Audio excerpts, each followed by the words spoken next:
Kylie Johnson. Yeah, counting people here too. There's 1, 2, 3, 4, 5, 6, 7, 8 people, and I'm Kylie Johnson. Can you imagine a world without food, no stores, and no restaurants, and only food that you can find all alone? With our lifestyle now, this is a world that we cannot bear to live in. Thankfully, we have farmers and agriculture to thank for that. Currently, farmers around the world are providing food for 7.3 billion people. By 2050, our world population is expected to rise to 9.7 billion. I don't know about you, but that is a lot of mouths to feed. The question is, how will farmers be able to keep up with the growing population at the same time of their farmlands decreasing day by day? Fortunately, farming techniques and technology grow every single day. Better technology has allowed farms to feed more people and requires fewer people to work on farms to feed their families. With new technology and inventions in the farming field, we are able to widen our variety of techniques that help farmers produce better crops at a faster pace. Techniques vary from farm to farm, and each technique is different than the other, but they all have the main idea to keep crops healthy. A very common technique among farmers is cultural control. Our farmers use this method to integrate pest management, or also called IPM. Integrated pest management is a process you can use to solve pest problems. John Myers gives an example in his knowledgeable article, Pest Control Tactics, as crop rotation, one of the most common and most powerful techniques in agriculture. Crop rotation avoids putting the same plants in the same soil year after year. Crop rotation helps keep pests away because they increase the variance in pest environment and they create a discontinuity in its food supply.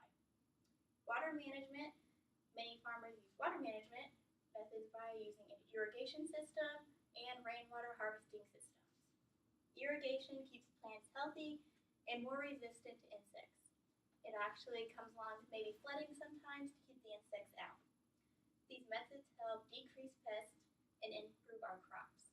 You can chemically control pests as well as having pesticides sprayed out, but only if needed because some of the chemicals are not healthy for our environment.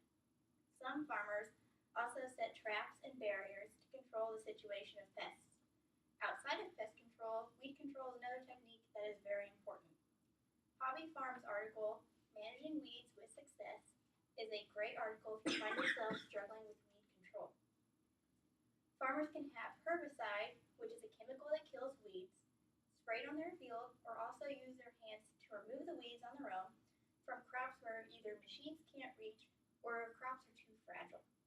Another technique for weed control is to burn the weeds. The flame will heat the tissue enough to break the membrane of the plant, which will kill the weed. Farmers want their crops to obtain as much soil nutrients as possible, and weeds can overcrowd and take those nutrients from the crops. Following these techniques can make our crops superior. I have been raised on a farm my whole life, and my family is generations of farmers. I have seen these techniques, and I have heard and learned stories about farm life before technology, motorized farm equipment, and before everything else came along to make these techniques what they are now. Changes in the environment have made a massive impact on the way farmers are able to grow their crops. In the past, farmers would complete their work either by hand or with horse-drawn equipment.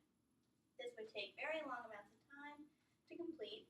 Farms were smaller in the past because farmers could only work so much ground because the horses would get tired or they weren't very fast at their work and the farmers would have to let them rest.